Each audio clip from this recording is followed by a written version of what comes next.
Now at 9, one Parsons teacher is bringing witches, ghouls, and creepy animatronics to life for students this Halloween. And Faith Lutheran in Carthage went medieval today with pipes, worship, and a free feast.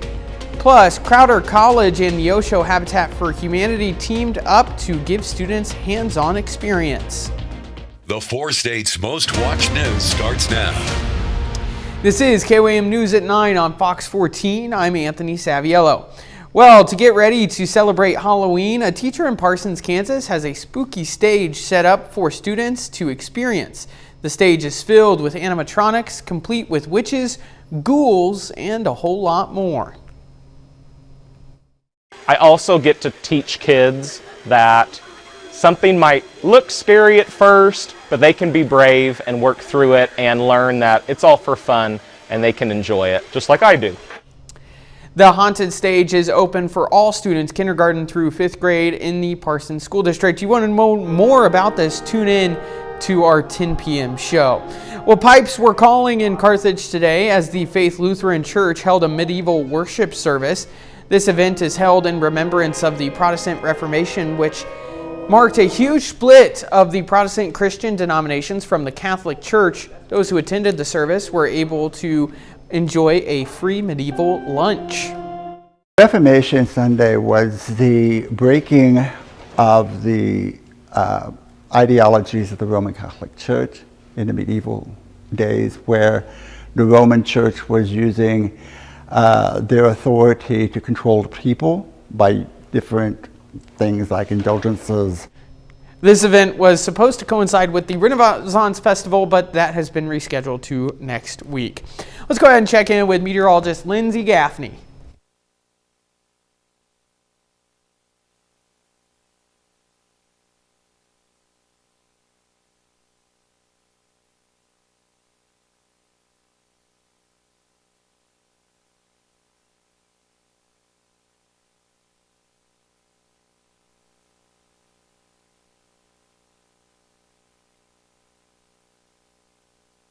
In store for us again, back down into the mid 40s overall. Not much going on today, but these temperatures are going to be dropping down into the upper 40s again. Cool weather, another cool afternoon for us on Monday, though we are warming up just a bit, about average, and then Tuesday back into the upper 70s, 60s. I'll have those details coming up. All right, Lindsay, thanks. Well, a tradition of honoring fallen heroes continues this year in Girard. The 38th annual Girard Fallen Firefighter Memorial Service honored 140 firefighters nationally and 21 firefighters locally who have made the ultimate sacrifice in service to their communities. Multiple fire departments from across the area participated in the ceremony every year. The memorial service sees visitors from all across the country. And last year, the service honored former Girard Fire Chief Pete Scales with a statue. He passed away in 2022. Crowder College and the Neosho Area Habitat for Humanity team up for a big project. Together, the two organizations partnered together to give area high school students practical construction experience. Those students in turn built a house that will be used as a classroom space as they plan to build more houses. Today's open house showcased all the hard work done and gave the community an idea of what future projects will look like. We're using this as a base camp, essentially, classroom space for in-class learning, and then they're building more houses on adjacent property that we own with this property. Now, not all the houses will be classrooms. In fact, once they are built, they eventually will house local families, and once construction is done to all houses, Base Camp will then also be turned into a house for a local family to use. Still ahead on KOAM News, the health risks women face when pregnancy happens later in life. A growing number of adults are choosing to start a family or expand it later in life, while advanced maternal age carries some added risks. In today's Health Minute, Mandy Gaither has one woman's story and why her doctor says having an uncomplicated pregnancy at an advanced age is possible. At age 42, Melissa Holmes was set to get a hysterectomy to help with the pain of fibroids. Instead, she got the shock of her life. About 2 weeks prior to everything being finalized through insurance and things, I found out I was pregnant. Holmes already had a 22-year-old son from the first time she was pregnant. She wasn't planning to expand her family. And there was one more concern: her age. When you're older and you're having a baby, you worry about, side effects. Is the baby going to be healthy? Is something going to be wrong with the baby? Or am I going to be able to survive this pregnancy? It all depends on the health of the individual. Holmes' OBGYN, Dr. Natasha Spencer with Orlando Health, says women in their 30s and 40s who don't have major underlying medical conditions and have a healthy lifestyle can have an uncomplicated pregnancy. But experts say overall, when compared to those of younger ages, women of advanced maternal age are at higher risk of complications like gestational diabetes, preeclampsia, labor problems, cesarean delivery. Older women are also at risk of delivering preterm or a child with low birth weight.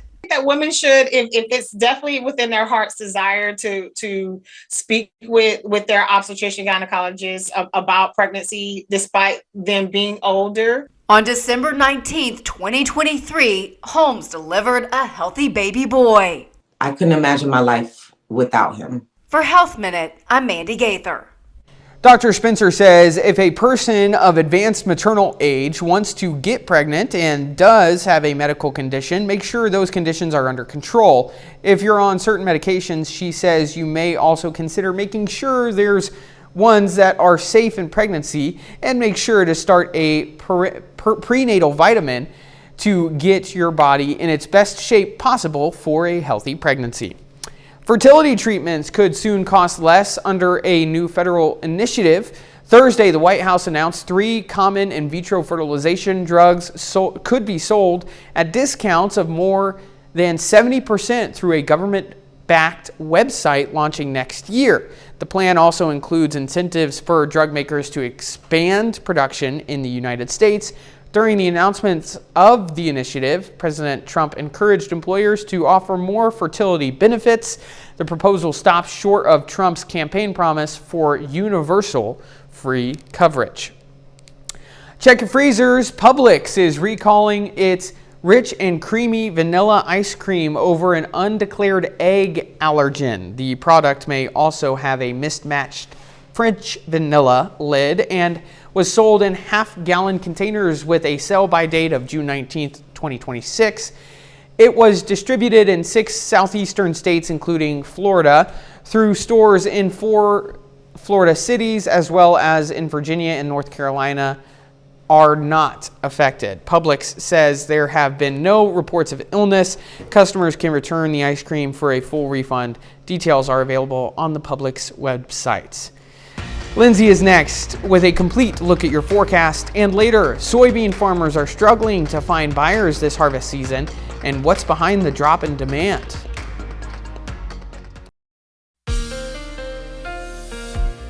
Well, temperatures these last few hours have been phenomenal today. We can go ahead and take a look at our 36-hour trend. So after our cold front yesterday, we stayed in the mid-60s for the rest of the day. Now our overnight low dropping down into the mid-40s. So we got down to about 45 degrees. Now today we only hit about 65. So it felt really awesome outside. We go into a bit of a warm up on Monday. We've got a high pressure system warming us up. So we're getting into the mid-70s. That's still relatively closer to average than we've seen for the most part this season.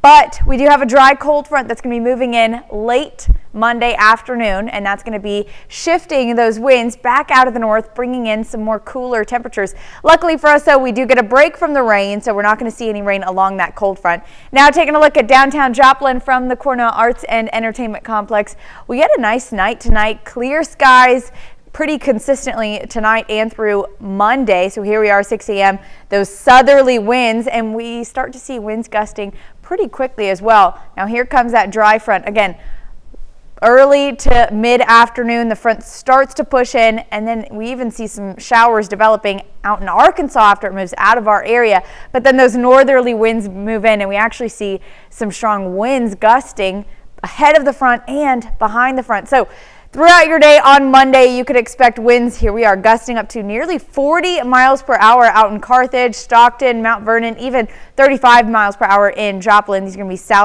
southwesterly winds. As that front pushes in mid-afternoon, we get a break from the winds there in the afternoon, but those northerly winds actually will bring another 15-20 miles per hour winds gusting overnight, but then by Tuesday morning, gusting up to, again, 30 miles per hour. So we get a nice chill, maybe even a wind chill with that in the morning on Tuesday.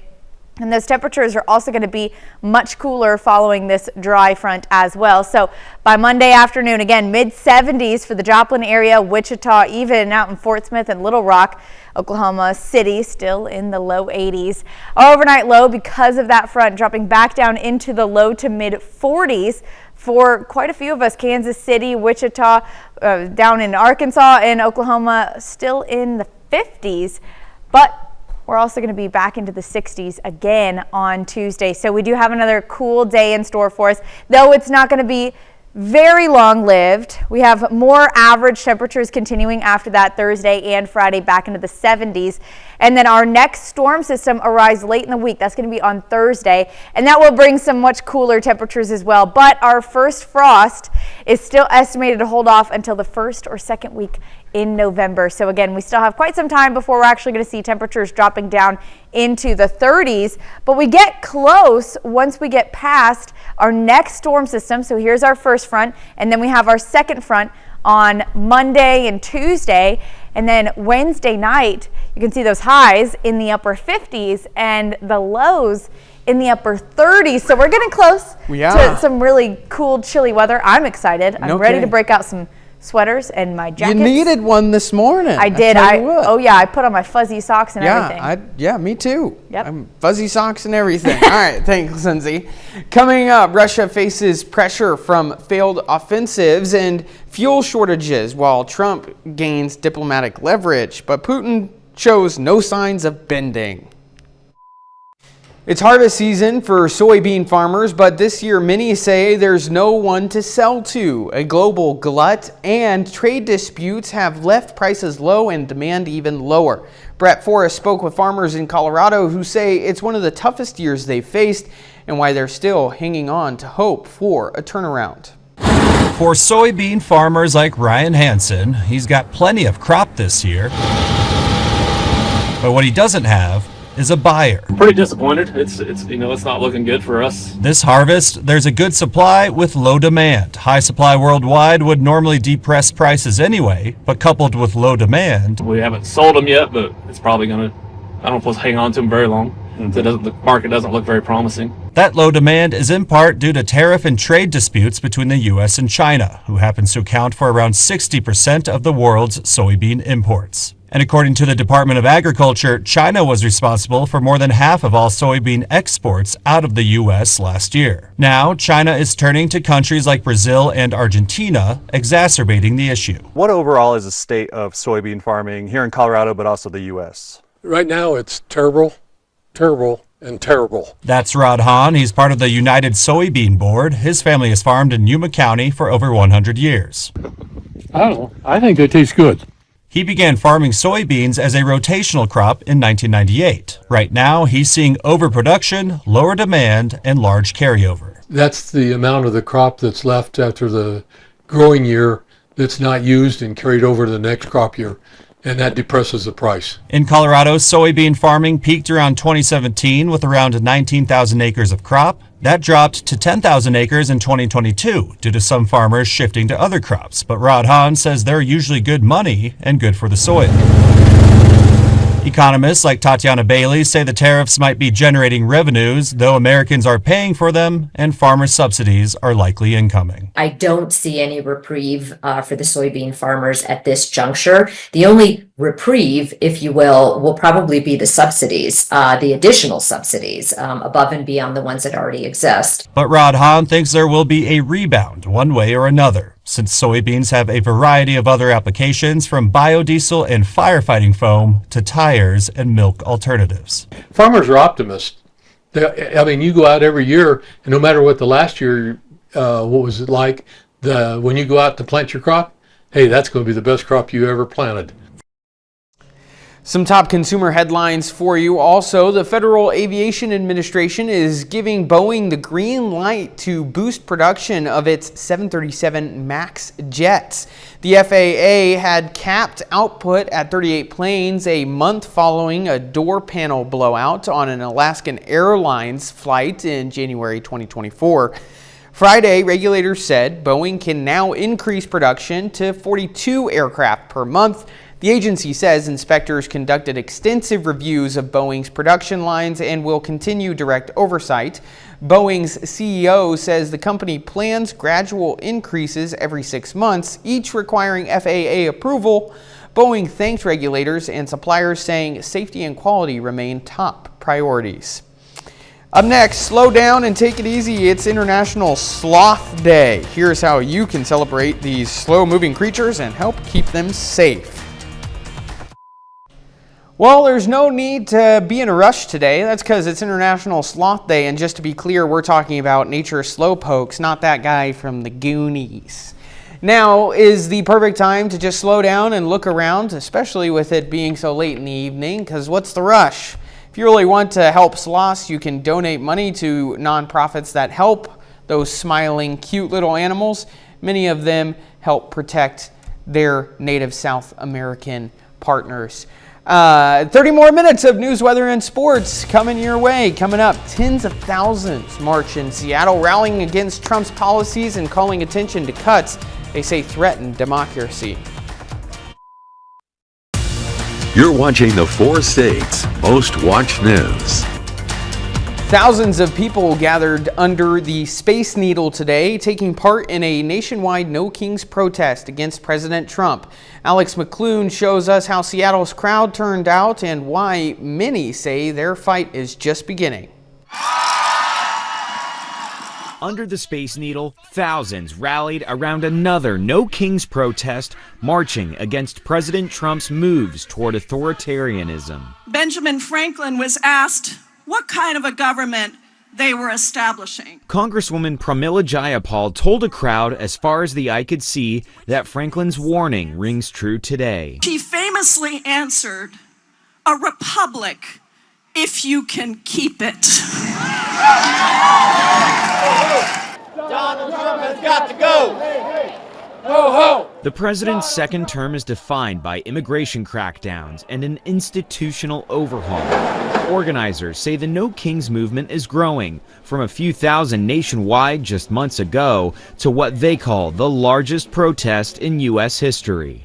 Tens of thousands of people are making the 2 to 3 mile march through downtown Seattle. If I don't fight, who will? We're doing it with nothing but love and just showing up. It's like every day you look in the newspaper, there's like 2 or 3 things, at least big things happening that's showing erosion of our democracy. SNAP is being cut. For the chair of the King County Council, it was more than a protest. Gurmai Zaile was raised by Sudanese refugees in South Seattle. We lived low income in South Seattle and in Skyway, but because of HUD investments in affordable housing, we had a roof over our head. Because of Medicaid, we had health care. Because of SNAP, we had food on the table. Because of Pell Grants, I got to go to college. And now, just one piece at a time, all of those foundational programs are being chipped away. At the local level, county officials are taking legal action and redirecting funds to fight back against the president's devastating cuts, while No Kings Day unites and drives opposition tens of thousands strong. Roughly 42 million Americans are at risk of losing critical food assistance next month amid the government shutdown. Agriculture Secretary Brooke Rollins announced last week the food stamp program will run out of money in 2 weeks. It's not clear whether the Trump administration will step in to find the funds to continue paying benefits, as it had with other priorities. About 1 in 8 Americans receive help buying food through SNAP, which is the formal name for food stamps. More than a dozen states have also been forced to stop accepting food stamp applications as a result of the looming lack of funding. Ukrainian President Volodymyr Zelensky and U.S. President Donald Trump remain split over the future of the conflict in Ukraine. That's after the two leaders met for several hours of talks in the White House on Friday. As Matthew Chance reports, Russia may now have extra incentive to talk. In terms of what else is going to have changed, well, it's unclear at the moment. There's a few things I suppose you could point to. The idea that Putin and his military have not made the kind of military advances that they anticipated they would make on the ground inside Ukraine during their summer offensive. There's been increased economic pressure in Russia with the success of Ukrainian drone strikes on oil facilities and things like that. There have been fuel shortages, and so that's adding a pressure onto it. I think to some extent President Trump is reinvigorated as well after the success diplomatically that is enjoyed sort of in the Middle East with the Israeli ceasefire and the release of the Israeli hostages. But in terms of, what Vladimir Putin, the Russian president, is prepared to accept, I'm not sure anything's changed at all. Certainly publicly, the Kremlin hasn't indicated it's prepared to compromise on any of its core military objectives. President Trump, in a Truth Social post, which we'd have all seen by now, saying that he thinks that the conflict should freeze along the lines where the front lines currently are, at least sort of hinting at that. That may well be acceptable to the Ukrainian side if there are security guarantees and if there's the backing of Ukraine's European supporters. But it's not clear at all whether that's going to be acceptable to the Russian side. Vladimir Putin has made it clear he wants all of the territory he's annexed and a say over the future foreign policy decisions of Ukraine. A little later, 86-year-old custodian Mick gets a surprise tree dedication and birthday celebration at East Marshall Elementary, honoring a lifetime of service and kindness. Well, we've had some pretty cool temperatures today and this morning. We can go ahead and take a look at our 36-hour temperature trend. We dropped down from the 70s into the mid-60s yesterday after a cold front came through. Then we got down to the mid-40s for our overnight low. It was definitely a chilly start this morning. We also had a nice breeze to keep us a bit cooler, even though 40s is nice and cool for this time of year. We only got up to the mid-60s. That's actually well below average right now for this time of year, although only a temporary temperature drop because we're back into the mid-70s for our high on Monday. We're also going to get a bit windy. We get southerly winds throughout the day, gusting up to 20 to 30 miles per hour. We also have a dry cold front moving in the afternoon. That's why our winds are going to start to pick up ahead of that front. Other than that, though, not much going on in the 4 states. We have another cool night ahead. Taking a look at downtown Joplin from the Cornell Arts and Entertainment Complex. Overall, again, just a pretty calm couple of days. We do have that wind shift line moving in, but here we are, 6 a.m., clear skies, southerly winds. And again, we're going to be in the mid to upper 40s as we start our day. The high getting into the mid 70s, and then we have that dry cold front moving through. Now you can see rain actually pops up south of us, so storms do eventually develop on that front, but not for us. We then see winds shifting out of the northwest. That's actually going to bring some gusty winds for us on Tuesday as well. So taking a look at our wind gust tracker, we get up to 40 mile per hour wind gusts out in Cassville, nearly 40 in Mount Vernon, Carthage, up to Nevada, and even Stockton area. Joplin sitting about 30 to 35 mile per hour wind gusts. So this is through the morning to early afternoon on Monday. This is about 12:30. But then we have that front that moves through right after.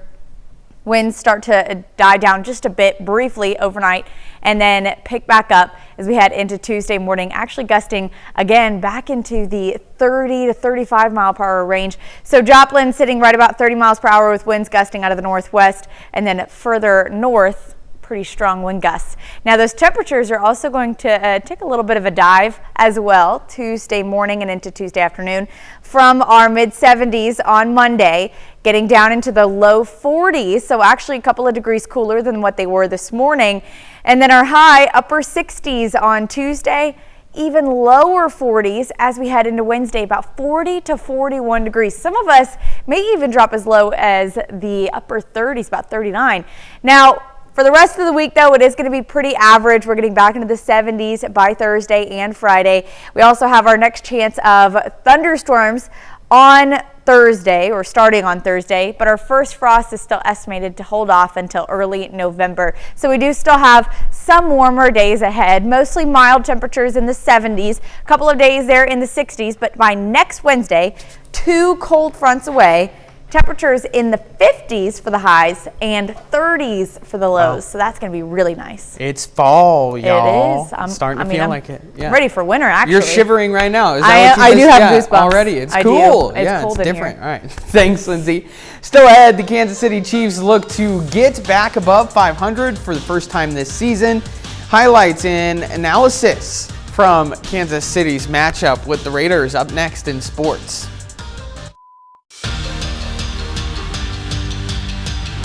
Kansas City Chiefs have a big opportunity today. They can get above 500 for the first time this season. Their opponent, the Pete Carroll-led Raiders. The Chiefs look to win their second straight, hosting Las Vegas. First quarter, Casey at the goal line. It's a shovel pass to Rashee Rice. Rice scores the touchdown in his first game back.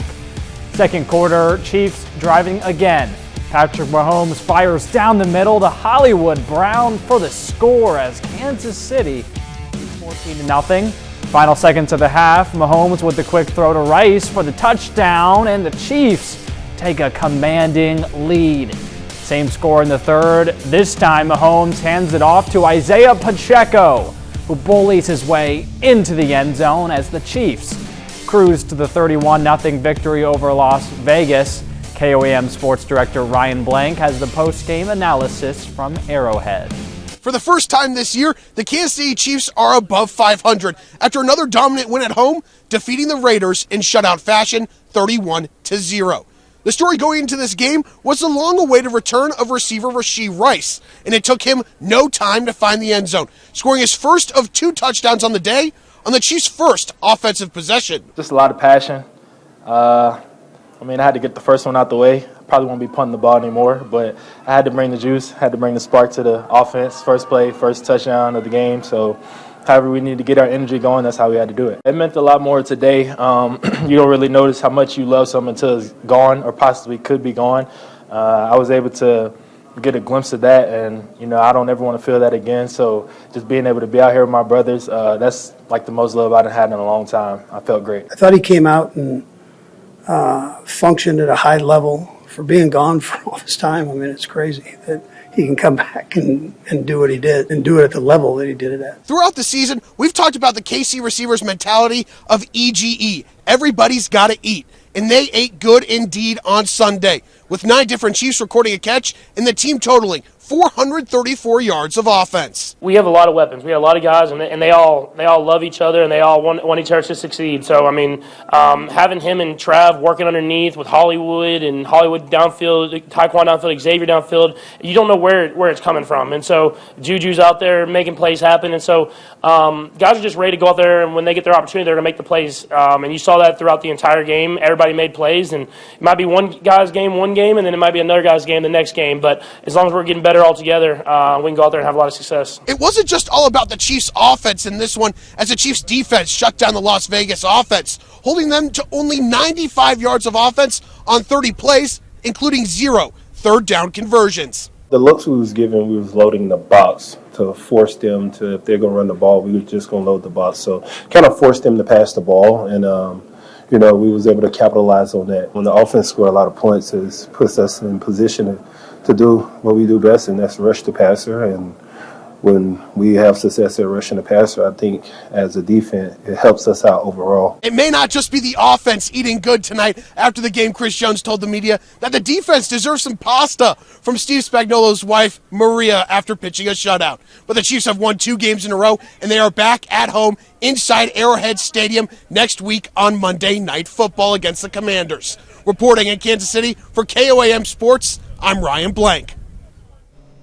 Pasta. They deserve some pasta. Yeah, the Chiefs did. No, I'm just kidding. I'm being a Chiefs hater right now. Pretty impressive. I mean, doubted them at first, and now they're kicking butt right now. Yeah, the Raiders obviously aren't one of the best teams in the league, but shutting out anybody in today's league is very impressive. Big Absolutely. Bounce back for the defense after a pretty disappointing night a couple weeks ago against the Jaguars. For sure. But two tough weeks coming up. Jaden Daniels, then Josh Allen, some of the best QBs in the NFL. Absolutely. Let's see if we can see a little bit more of that acclaimed Mahomes magic. I mean, he's been really impressive this year. The rest of the team, we were talking about before, the past 2 years, it's been a great team. Mahomes kind of took a step back. For sure. Now he's putting this team on his back. He's had a great year. One of the best seasons in the league so far. And if there's any quarterback that's going to carry you, it's going to be Patrick Mahomes. But Jets for the Super Bowl. That's our time for her right now. We'll be right back with more news after this. A beloved staff member at an Iowa school got a special surprise. Mick Good has worked at East Marshall Elementary School in Laurel for 68 years. On Friday, students, staff, and others in the community want to make sure his 86th birthday was one to remember. Kayla James has more. To learn or work within the walls of East Marshall Elementary School is to know what it takes to keep the building running. Their day changes every day, and it is a busy day, whether it's breakfast, lunch, cleaning the hallways, cleaning the classrooms. And that, Principal Mark Albertson says, is just during the school year. During the summer, They empty all the classrooms, scrub them down really good, put them back in for the teachers to be ready for at the beginning of the school year. East Marshall Elementary School, which has around 300 students, We'll go in here. has 2 custodians, and one of them I get here about 4 to 5 in the morning. has worked in education in some capacity for 68 years. And I taught school for 18 years. And is the prime example of the saying, age is just a number. I'm 86, and I'm still pretty good. Mick Good has his routine down to a T. I vacuum the building while the head custodian cleans the bathrooms. And then he leaves at 1 normally, and I come back, and I'm here in case somebody gets sick, and then I pick up garbage. But on Friday afternoon, when he returned just before 1, You've got a lot of people here supporting you. Oh, I know that. he was met with a sight he didn't expect.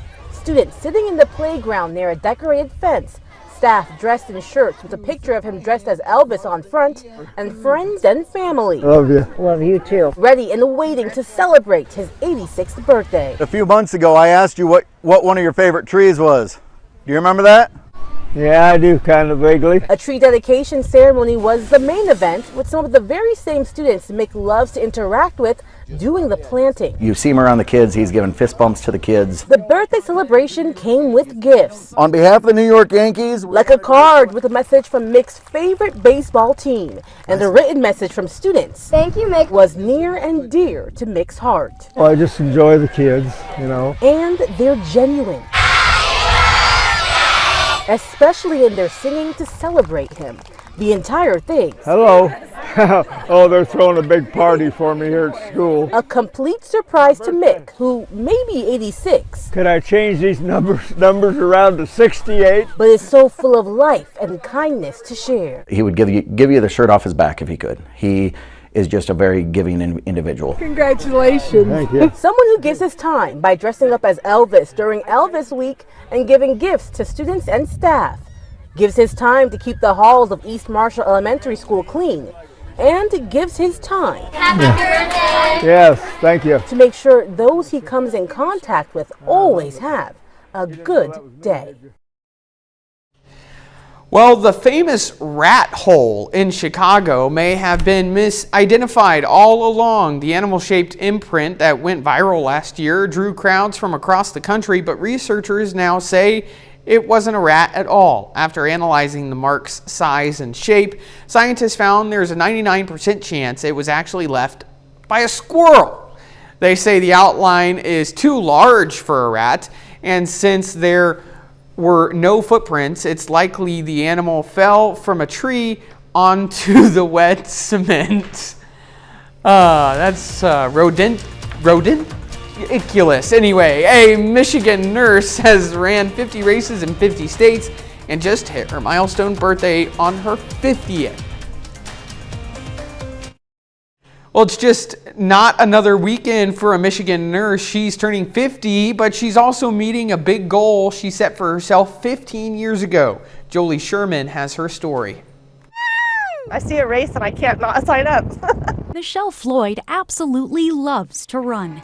And for several years, she's been working toward an ambitious goal, run 50 full or half marathons in all 50 states. But it meant making some major life changes to make that happen. I became a travel nurse to complete this goal. It's 100% reason why I quit my staff nursing job, because my staff nursing job I wasn't able to take PTO because they were short-staffed all the time.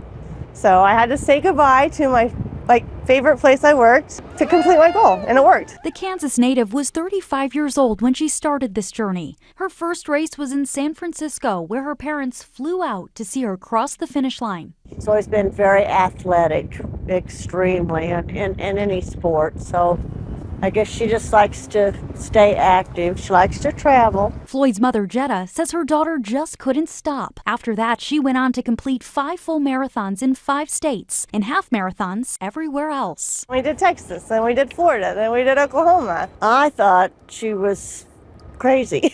It was just like game on after that. Floyd is now finishing her 50th race at the Detroit Free Press Marathon, with her parents supporting her once again. I'm super excited about this one. It's an international race. I get to go into Canada.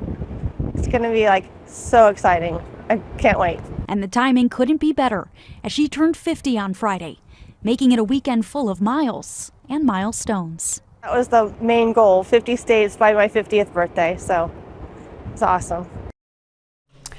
Well, that's been our time for tonight. Thank you so much for joining us. Have a great night.